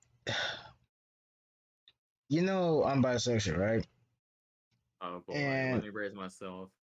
uh, the thing is, what I really fucking hate, and it does piss me off at times, but I bite my tongue, Mhm. is using a sexuality, a race as the main draw to the characters. First of all, no, that's not how it works. Hmm. If you want to make a character that is gay, bi, trans, there's a way to do it. And I have a character, because I was trying to make a superhero comic. I have a character that is gay, and his name is Captain Colors. But his draw is not that he's gay. His draw is that he used the rainbow as different elements. Like the colors represents different type of elements. Like blue, water, red, maybe fire or whatever. Each color has a different meaning. Right. Meanwhile, in the Western world, they're using these type of things because it's hip. Like Yeah, like safe space and all that bullshit. That they're shit, trying. Yeah, they're fuck trying no. to appeal to they're trying to appeal to a demographic, and they're trying to check all these social boxes, It was even and funnier it about doesn't that. work. What's even funnier about that is that they failing at it. Even the Yeah, ones that they try to get to are saying no. yeah, It's like you don't use this type of shit to base. It's basically like you're using them as money. That's not how it's supposed to right, work. And that's one of the reasons why manga is killing in the whole business, because they are not saying that they're not listening to the audience, but they expanding their horizons to like different stuff. right, Like like you can have a character that is this and that, but that's not their whole character. If you want to make a relatable character, talk like go outside and talk to a 20-year-old, a 25-year-old, or older and younger, and try to understand how they think and all that shit. right.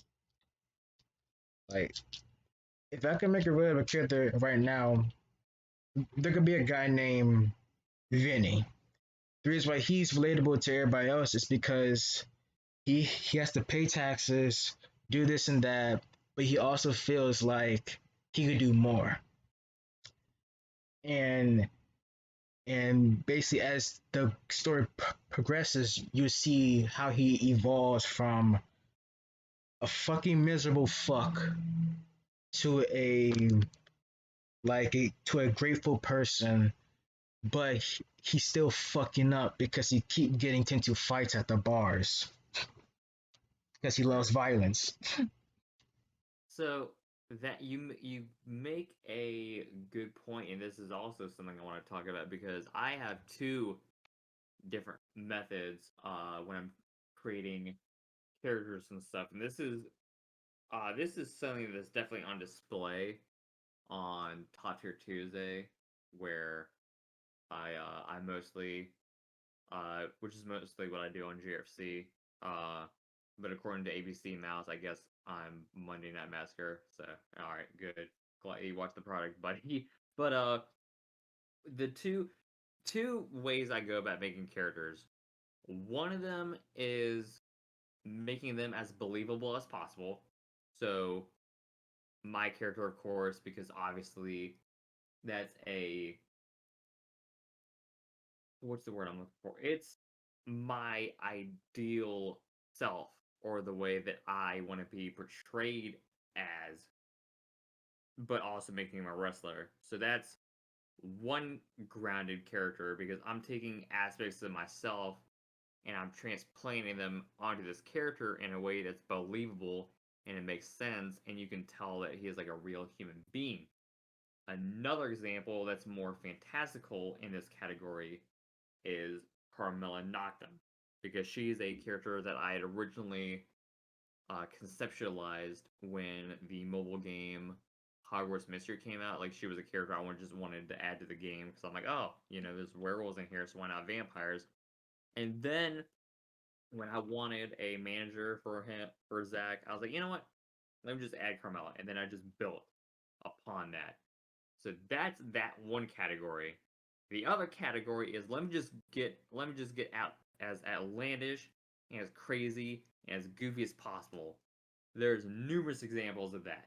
You have a you have Adagio Rossi, you have the Weasel, you have uh the Carrots, you have the Uwu Army now that's like a thing. You have all these characters where they're so outlandish and so unrealistic that they're supposed to be taken as goofy or as a joke. So it's something where it's obvious that I'm not being serious with these characters. So it's easier to digest like a story I do with them, or it's easy to like when I do the most like fucking horrendous like hate spewing promo I can for these characters, you're able to digest it more because I'm being tongue in cheek about it, or I'm being just so goofy, outlandish, and off the walls where it's like, yeah, no, this is not a real person at all, so I can like kind of laugh about this.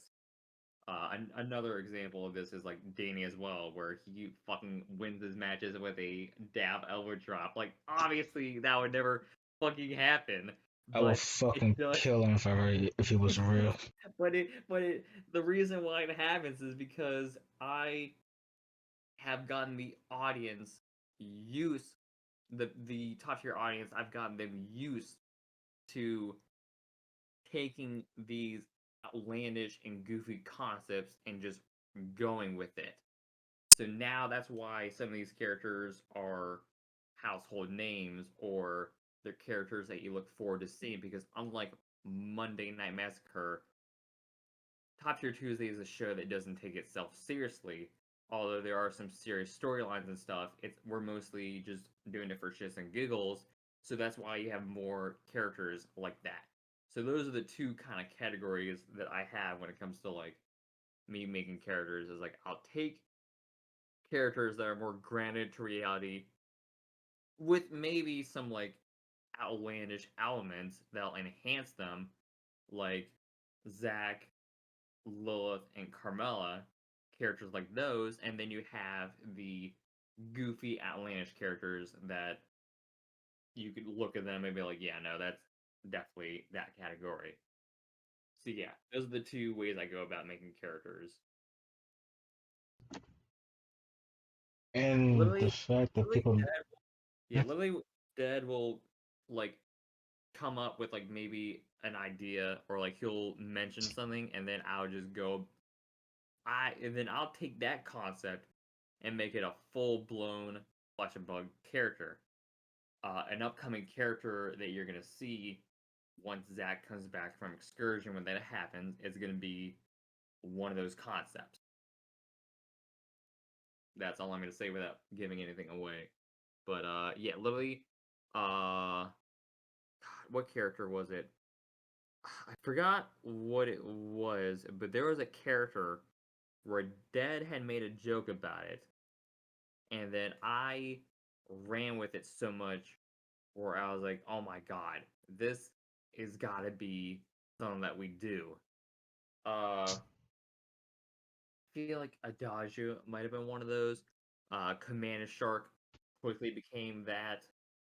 He was doing his own thing, but then I mentioned Gargura as a joke, and then that became his whole character. And then the one I'm thinking of that I don't want to name is another one as well, where Dead had joked about it, and then I came up with these different ideas for this character where I'm like, oh my god, we got to do this. And it's crazy That's because how my brain rose. like people like us have many ideas for a character. We're definitely right brained. Yeah, and then the big money people think this is rocket science. Right. It's It's weird though, because like I mentioned, I'm taking business classes, or I'm gonna be a business major. So I now am in the unique position where I can kind of see both sides. Like I can see the more creative side of something, but then at the same time I can also see why from a business point of view that wouldn't work. I feel like the biggest struggle at this point is trying to get the two to mesh in a way where it coincides, or it goes together well enough where it's cohesive, I guess is the word I was looking for. And I feel like that's a lot harder to do than it's been before. I guess this makes it more harder is actually because of how today cancel culture and all that bullshit.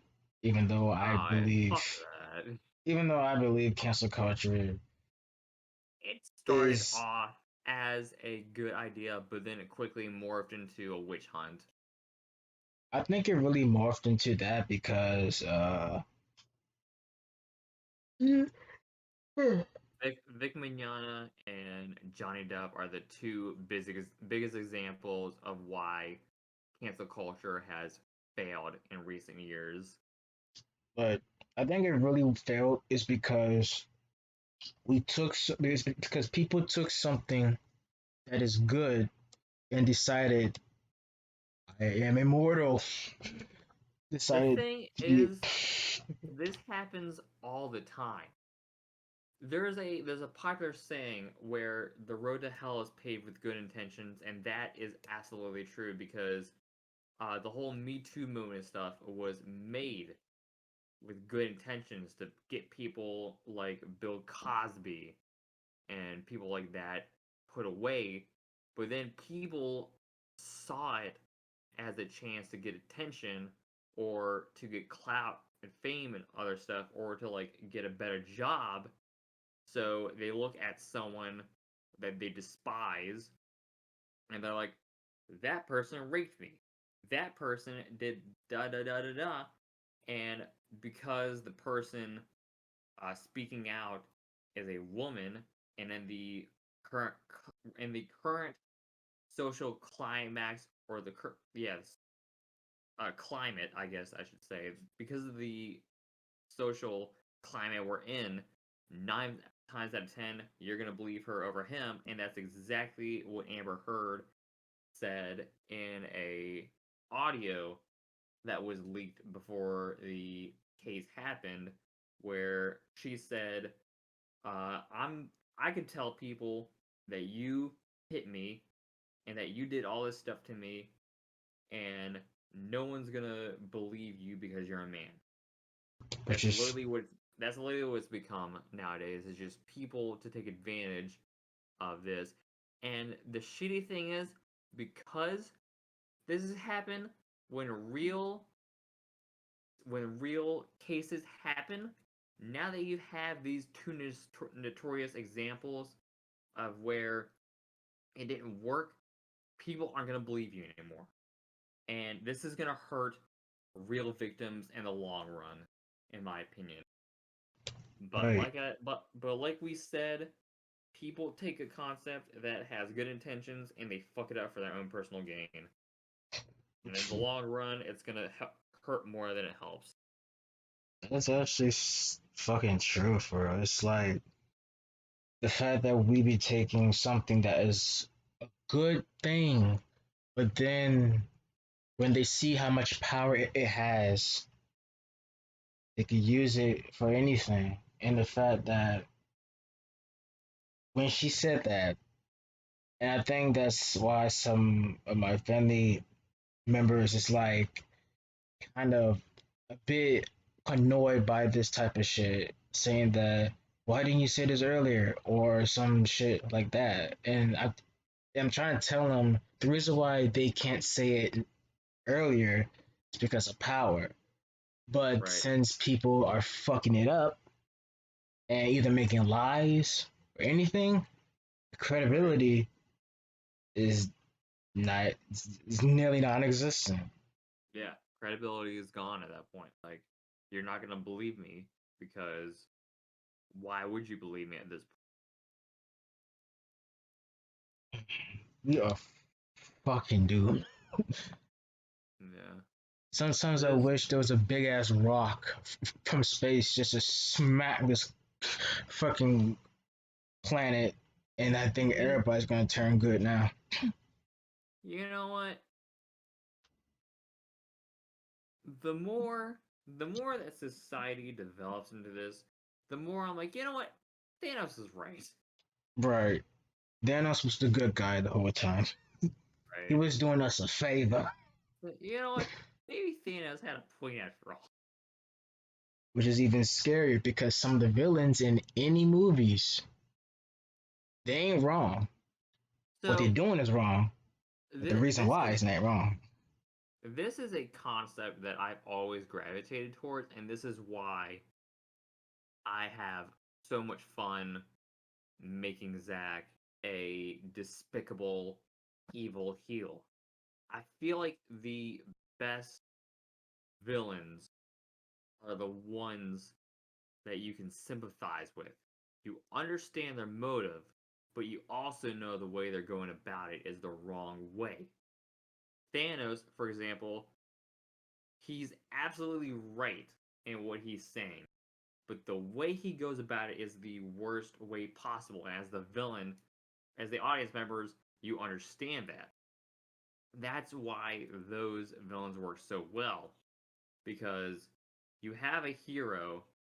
If the hero's done right, you have a hero where you know their stance, you know their viewpoints, you know that they pretty much emphasize the right way to go about things, but then you have the polar opposite where they bring up good points and they're explaining, I'm doing this because this, and this, and it makes sense, but at the same time, you know, this is not the best way to go about it.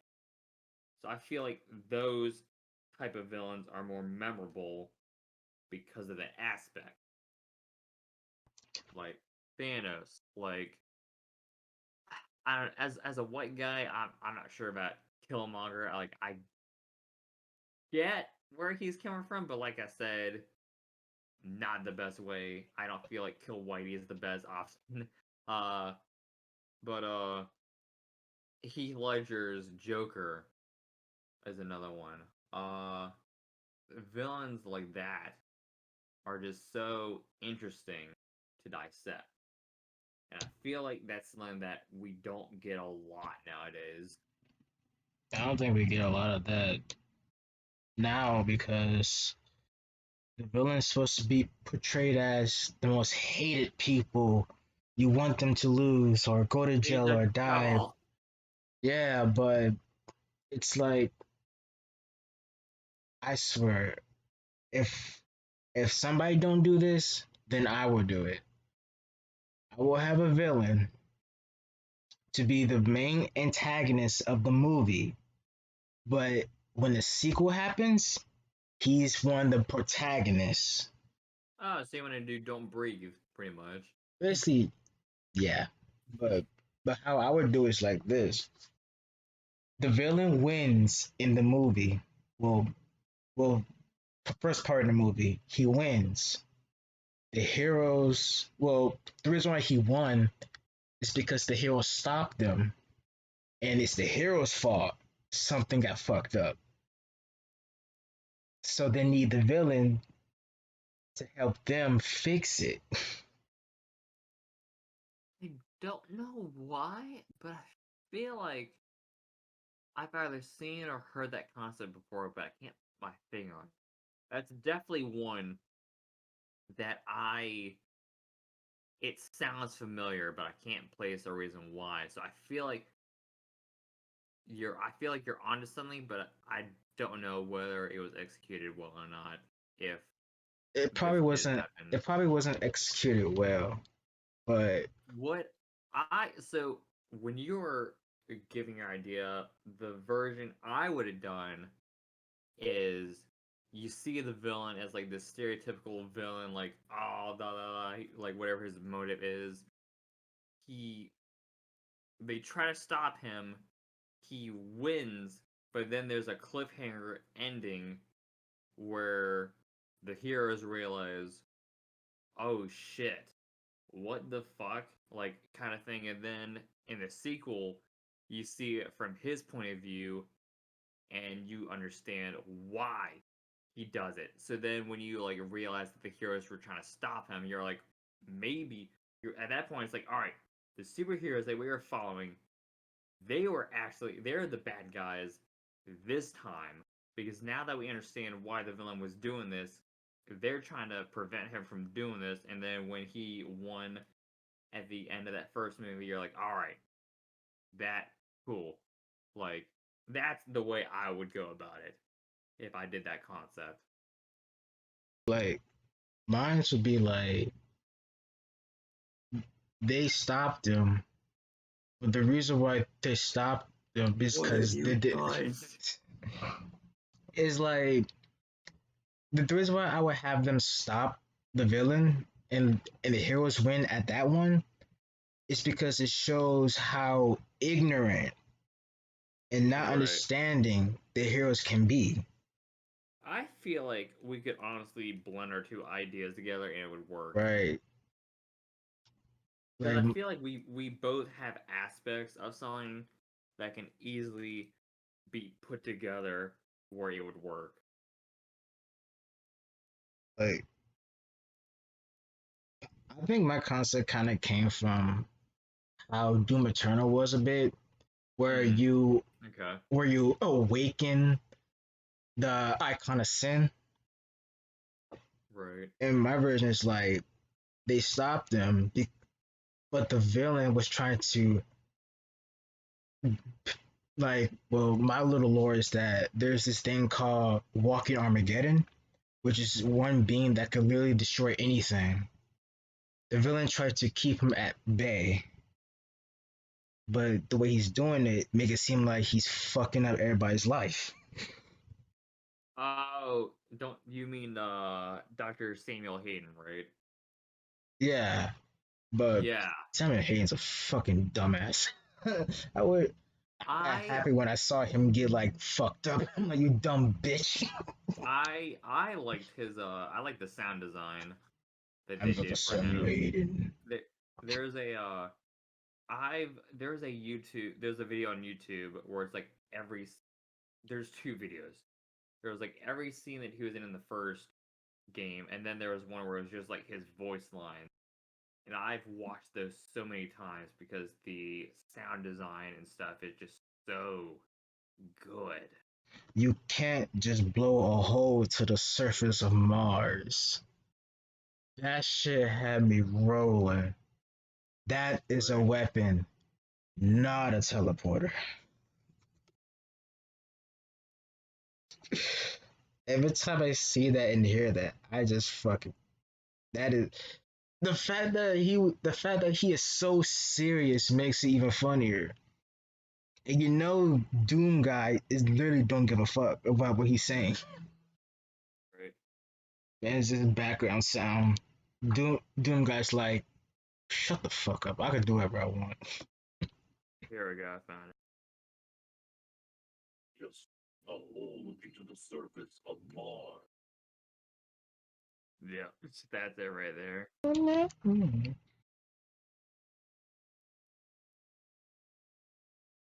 You can't just shoot a hole into the surface of Mars. Yeah, it's always sunny music. Oh, that's great. Oh, that's the one with the classical music, and they just show him doing it. Yeah, they did the "It's Always Sunny in Philadelphia" opening song.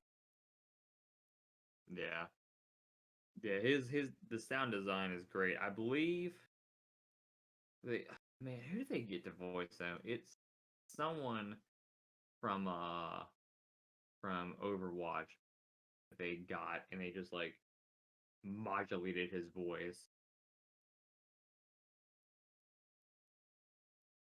Man, if people like us can create something so fucking unique, the fact that box office and basic can't cap a concept as unique, but I feel like they did hear the concepts from other people, but they brush it off because it's not as marketable. It's but like you get like they could probably like greenlight a few good concepts of a movie, game, or anything, but Oh, he they're not voiced marketable. Reinhardt? Wow, that's interesting. What was the voice? Dr. Samuel Hayden, he voiced Reinhardt in Overwatch. Wait, hold on. If this, no, hold on. The other guy I'm thinking of is playing someone. But yeah, he did Reinhardt. Watch. Interesting. Yeah. So did we get like everything so far? Because the recording is like 2 hours and seven Yeah. minutes. Yeah, I'm looking at the time, and I feel like we pretty much covered just about everything that we could for this one. Yep. Well, one thing I'm doing now, once I wake up, I'm gonna see what cover I can make. It's probably gonna be Kano and Zack in the movie theater or some Yeah, bullshit. right. Just Right, have that a works. yeah. But I guess that's pretty much everything. Any final words before a send off? Uh, Final words are fuck. I don't know. Life's too short to be, doing a bunch of bullshit. So just I don't know, be safe. Take care of yourself.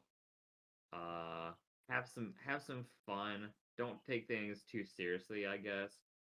Uh, and I don't know, just the stuff I guess I could plug in is GRFC on Twitch.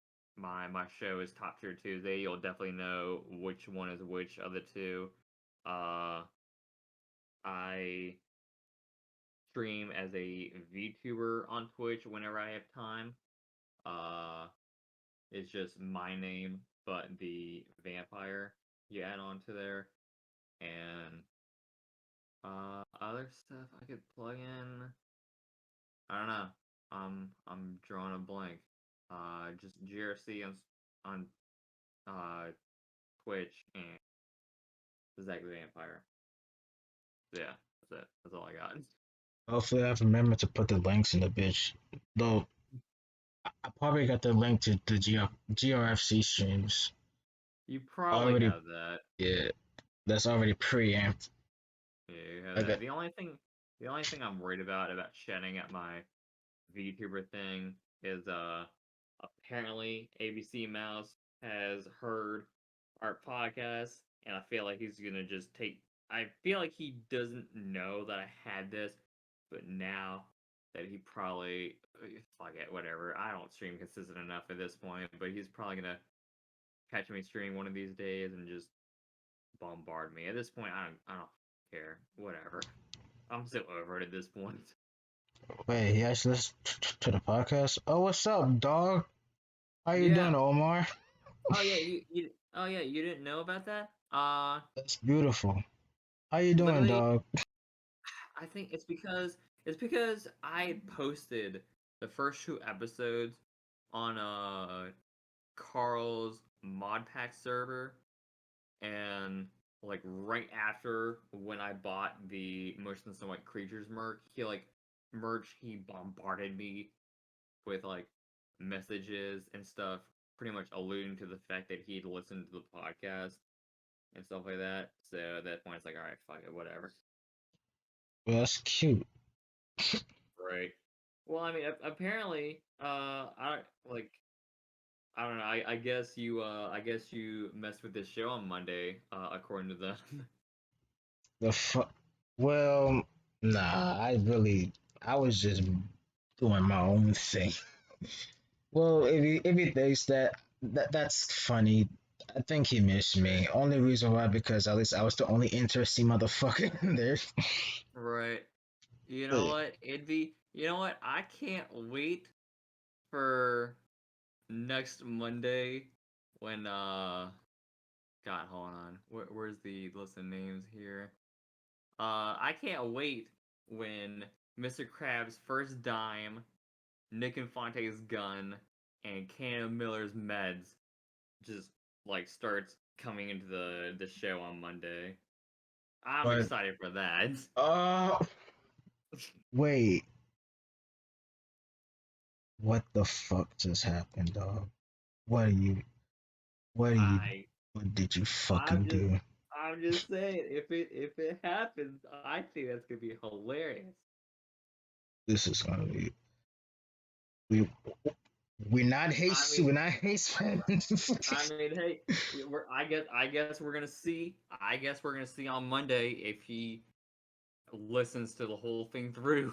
If he doesn't just skim, because now you know the names to look out for. Why is my meds have feet? They walking. Anyways, so I guess my final words is just be a good person because there's a lot of Yeah. dickheads in the world. Even though trolling is kind of funny as shit, it Oh yeah, it's does definitely funny. you gotta understand a joke from just being a See, dickhead. trolling ABC Mouse is funny, but when it causes like Hannah Kimura situations, that's when it's not as funny. So you gotta find that balance, I'd say. And if he takes this as hatred, two things. Why are you so fucking? I'm not even gonna go through that shit. First of all, my question is, why the fuck do you still care? That's my question. If he's like holding on to like hatred or whatever, it's like I'm fucking done. I'm moving on with my life. Like at this point, I'm just trolling just to be funny, just to get like amusement, because I it's been like what fucking since I left that promotion, I haven't bothered to like check it out. So literally just that one day I was fucking just bored because my classes were canceled. And I was like, you know what? I'm just gonna fucking troll. Let's just see how this goes. And I gotta say, the results were pretty fucking hilarious. But yeah, so But yeah, we'll see if he we'll listens see. to this or not. If it We'll see. actually, I'm gonna do a challenge. Fuck it. If Right. you're listening to this, I want you to comment. I don't care what it is, but if you If really is you're listening to this whole thing, just comment something. Tell me that you actually listen. I'm gonna give you a right, quiz. right. Oh, if you're listening to this, message me. Oh wait, that's right, you can't because I blocked you. I'm too lazy to block people but Yeah, anyways, literally, that's why I blocked him on every account that I know of.